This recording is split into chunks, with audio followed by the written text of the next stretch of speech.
Hey everyone, hope you're having an absolutely amazing day. Today, we are diving deep behind the scenes of human relationships to decode the actual psychological secrets of human connection. Truly understanding social dynamics and human nature, it's like having a superpower. It lets you masterfully navigate life instead of just watching it pass you by. So we're going on a fantastic journey into the fascinating world of human behavior today. Keep your energy up because what we're going to unpack is literally going to change the way you interact with people forever. We're pulling our insights today from a truly phenomenal book, Get Anyone to Do Anything by Dr. David J. Lieberman. And hey, before we go any further, I want to clarify something absolutely crucial. The concepts we're exploring, they aren't some cheap, manipulative tricks meant to deceive anyone. Not at all. Actually, they are highly specific, science-backed laws of human behavior designed to foster real, natural chemistry.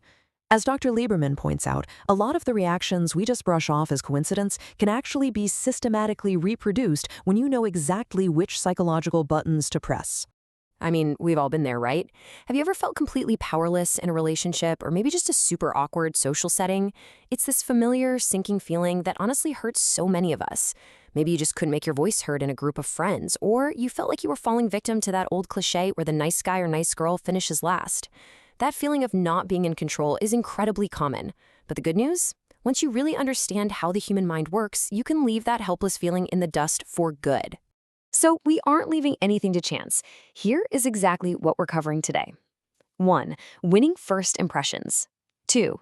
The science of liking. 3. Sparking irresistible attraction. And 4. Gaining relationship leverage. Basically, we're going to walk through the entire chronological life cycle of a hypothetical relationship, from the very first hello to long-term commitment. Section 1. Winning first impressions. Okay, let's dive into this. Those initial moments when you first meet someone, they literally act as a filter for every single interaction you'll have with them afterward. That first impression is your foundation, and laying it solidly is more important than pretty much anything else. Let's look at the absolute simplest yet most effective weapon you have in your arsenal, the power of a smile. Seriously, smiling is the easiest tactic you can use to nail a first impression. Why? Well, think about it. We don't smile when we're nervous or insecure, right? So when you smile, you instantly broadcast confidence. Plus, enthusiasm is completely contagious. When the other person sees you're genuinely happy to be there, they automatically become happy to meet you. And perhaps most importantly, just like a loving dog greeting you at the door, a smile is a universal signal of unconditional acceptance. And this brilliantly illustrates what psychologists call the primacy effect. Imagine I describe someone to you, and the very first word I use is cold. Then I say they are industrious, critical, practical, and determined. Well, research shows that because I started with cold, you filter all those other traits negatively. You probably picture someone who's hardworking but totally ruthless. But what if I start with the word warm, followed by those exact same words? Suddenly, you picture someone compassionate and driven. If your first impression hits the mark, even minor screw-ups later on get completely forgiven because of that positive initial filter. Moving right along to Section 2, the science of liking. Okay, so you've met someone and left a killer first impression. But what actually builds that baseline likability? Interestingly, it relies on some pretty strict psychological processes that happen almost entirely subconsciously. So, let me ask you a question. Should you do favors for people you like?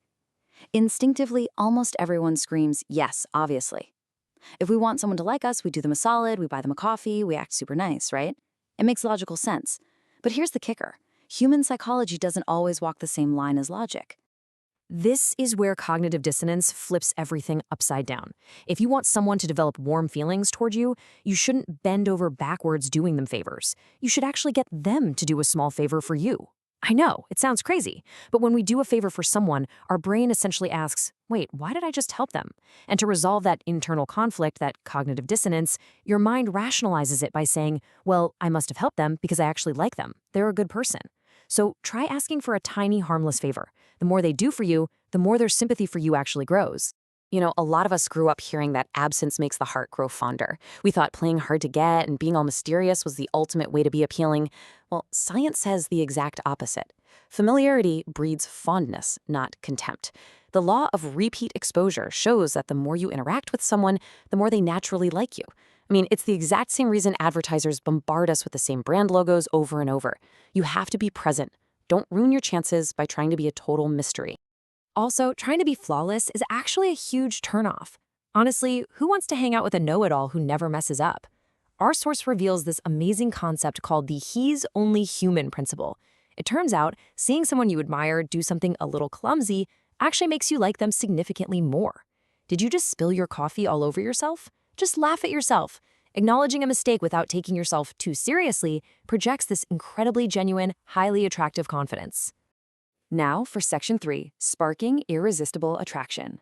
We are officially escalating things from friendship to romance. We've got the baseline likability down, but how on earth do you create that intense, mind-blowing chemistry? This is where biology and your body's unconscious reactions completely take the wheel. Emotion arousal is a wildly powerful tactic. Imagine taking a date on a totally terrifying roller coaster, or maybe an intense, suspense-filled, scary movie. Your body releases all this adrenaline from the fear or the excitement or even from heavy exercise. And here's the wild part. Our brains completely misinterpret that rush. That high arousal state is unconsciously translated into passionate feelings and sexual desire for whoever happens to be sitting right next to them. Seriously, it is no coincidence that people often fall for each other in high adrenaline settings, like a crowded gym. Let's move to and see how this builds into those crucial first meetings. When you're meeting someone new, you definitely don't want to accidentally sabotage how they physically perceive you. Because of the law of contrast, people don't judge our looks in a vacuum. They compare us to whoever we are standing next to. So if you're going to meet a crush, maybe avoid standing right next to a highly attractive person of your same sex. You're way better off arriving alone or even with an attractive opposite-sex friend. In that case, the brain's law of association kicks in, and the attractiveness of the person with you actually boosts your own perceived value. Crazy, right? All right, Section 4, Gaining Relationship Leverage. We've made it to the final phase. You are officially together. But how do you navigate a long-term commitment without losing your power? Why do the people we obsess over sometimes pull away, while the ones we barely think about seem to chase us endlessly?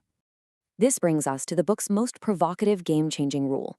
The golden rule here is this: behave with the person you like exactly the way you behave with a person you don't like. I know, take a second and really think about that. How do you act around someone you aren't that invested in? You're super relaxed, your boundaries are rock solid, you definitely don't make them the center of your universe, and you aren't constantly texting to see where they are.